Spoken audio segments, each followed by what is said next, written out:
If you're trying to make your hair look thicker or trying to create more volume, there are very likely some common mistakes that you are making. Today, I'm going to walk you through exactly my process so that you know how to avoid these common mistakes. So recently, I did a makeover on Teresa right here. Now I'm going to go ahead and link that video in the end of this video as well as in the description and the pinned comment so that you can check it out. But we actually took Teresa and we made her hair look 10 times thicker. So this is very much unlike any video I've ever done before. Now, in today's video, I'm going to walk you through the exact process, kind of a behind the scenes, if you will, of what it looked like to style her hair. This is exactly what it would look like if you came in and I took you through your drying process. Come with me, hang out for the day, and let's check out exactly how you can make your hair look thicker and have more volume and all the things. Walk me through what you typically do on a day-to-day basis. First, I use a heat protectant, and then mainly I use my Just Defrizz now instead. I like where your head's at. Yeah. So then I try to mousse, and I try to mousse from root to end. Good. But I do all this bent over. Well, not sideways with the Just Defrizz, but bent over for the mousse. Okay. Kind of try to concentrate a lot of it, not a lot, but in the root area, just kind of help. And then I blow dry upside down. Then I stand up and do the rest, whatever I decide to do. If I'm going to round brush it out, sometimes I will want to wear it wavy, and I will round brush it out, but I will first anyway. And then sometimes use my flat iron, sometimes use a curling iron, sometimes nothing. Perfect. I mean, I love it. You've got a very solid foundation for how you're supposed to do it. It sounds like you're doing it spot on. I want to see a little bit of how you do it, so I'm going to use a slightly different product. Honestly, I may or may not be working on a product for volume that's going to be kind of amazing. There may be a link in the description if you want to learn more about that. But aside from that, use whatever volumizing product that you need to use or that works for you, that you like. But how you apply it, which you already hit on, is the most important part. And that is simply that you're getting it on every hair, roots to end, when you're trying to create volume. Because again, another broken book, right? I've said this 1,000 times. You've got to have it on roots to ends, roots for the root volume, mid shaft for the control. Bend is what creates volume, because if you don't create the bend, right, you're not actually going to get volume, right? You're just going to get root lift. When you've got thin, fine hair, especially, it can be daunting to try to use more product. It makes you very nervous because things weigh your hair down very quickly. And a lot of products will weigh your hair down very quickly. So that's another misconception, is that you want your hair to be light and fluffy. That's how you get volume. But no, clean hair is the worst to work with when you're trying to create any sort of style out of it. So I'm going to dampen your hair down a little bit. Okay. And I want it damp because we want to make sure that the product that we add gets equally distributed. So if it's dry in one area, it's going to distribute differently, right? We're going to spray this on. This is Lift from Hair Story. So I'll take it, I'm going to spray it at the roots, and then we're going to kind of work it through the ends with a comb or the brush afterwards. So it's just holding it back, just a couple of sprays. Okay, so then we're going to use a little bit of Just Defrizz on the mid shaft and ends just to help protect from the heat. Okay.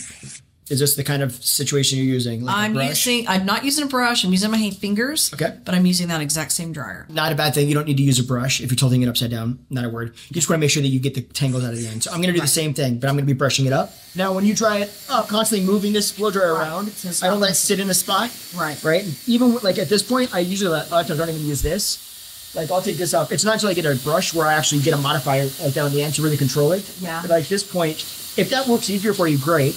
I just did it because, Yeah, it's not a bad thing. Yeah. This just usually gets it a little more airflow, and so it feels like it dries a little bit faster. It's not horribly wrong if you use it by any stretch, The key is just continuing to move this around. And if this feels like it's tangling everything up and can't control it, then you grab a modifier.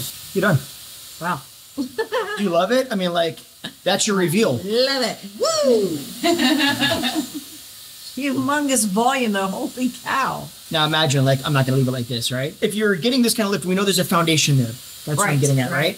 So we're getting the foundation. Now we're just going to polish this off. Yeah. But one of the keys to drying it, in general, sometimes we see people create this great foundation and then they take it all out in the next steps moving forward. So I want to see if that's something that you're doing. So what I'm going to do is I'm going to round brush just the very banks because I want them kind of specific. Okay. And then I'm going to have you round brush the side in a couple pieces just to see how you're doing. Okay. We're going to be styling them this direction.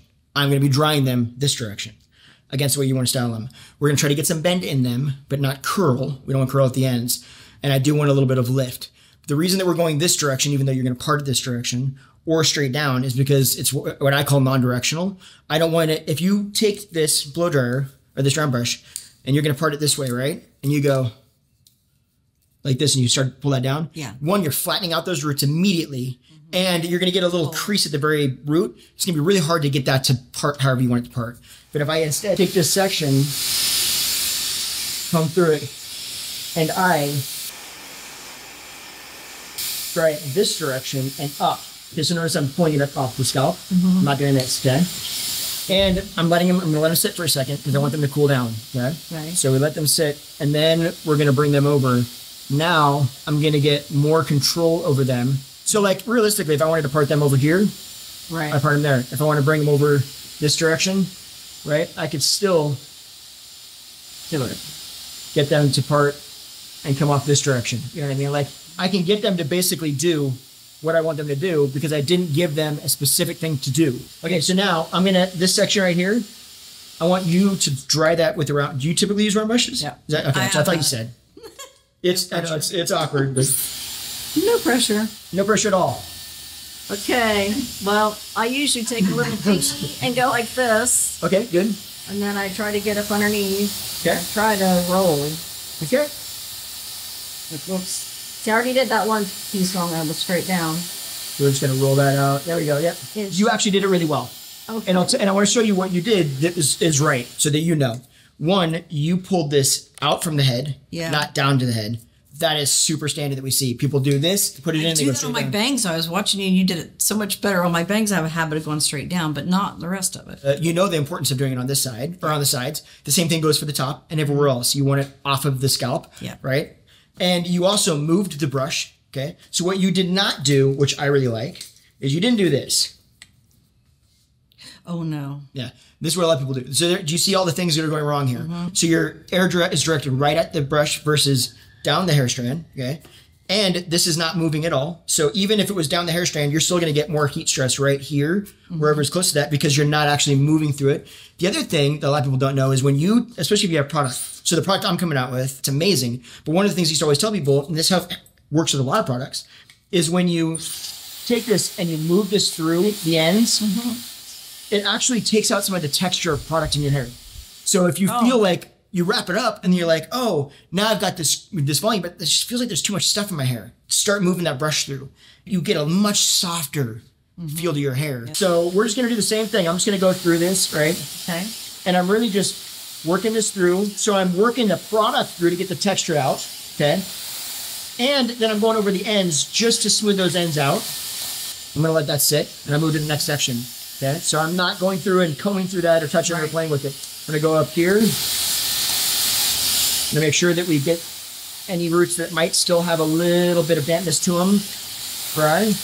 You have an area in the back where you've got this multi-calic game going on, right? Part of that is going to be through the cut. So for instance, if your hair gets too short there, that hair is going to split. It's going to do whatever it wants to do. It's going to be really hard to get any control out of it. So it needs to have enough length, and enough length is like this long. So anything longer like yours is going to be enough length, but enough length to get the bend to actually get control there so that you can actually move that where you want to move it. After that, it's going to be foundation from product. You're going to need a product there to give it a little bit of hold, because otherwise it's going to do what it wants to do. And what it wants to do in both areas is split in the opposite direction, right? Yes. So right here is where you're having this cowlick concern, right? Yeah. Yeah. So there's this one, and then there's this one that you're worried about. Okay.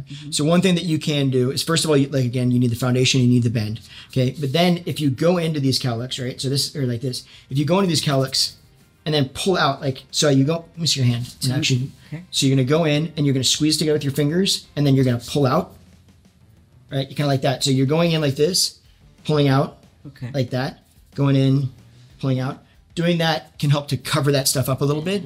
It's a minor thing. It'll help for a little while. But if you try to just go like this, you're not always going to get there. But if you instead go in and mess it up, or go in underneath and pull it back out, you'll get some of those little hairs that are on that little cowlick, and they'll actually blend it in more. Okay. I hope you liked that video. I thought I was really taking a risk because I know that it's not curated. But let me know below and comment. Let me know if you actually liked that and if you want to see more. And when you're done doing that, go ahead and check out this video right here, because you're going to love it. And I'll see you there. Bye.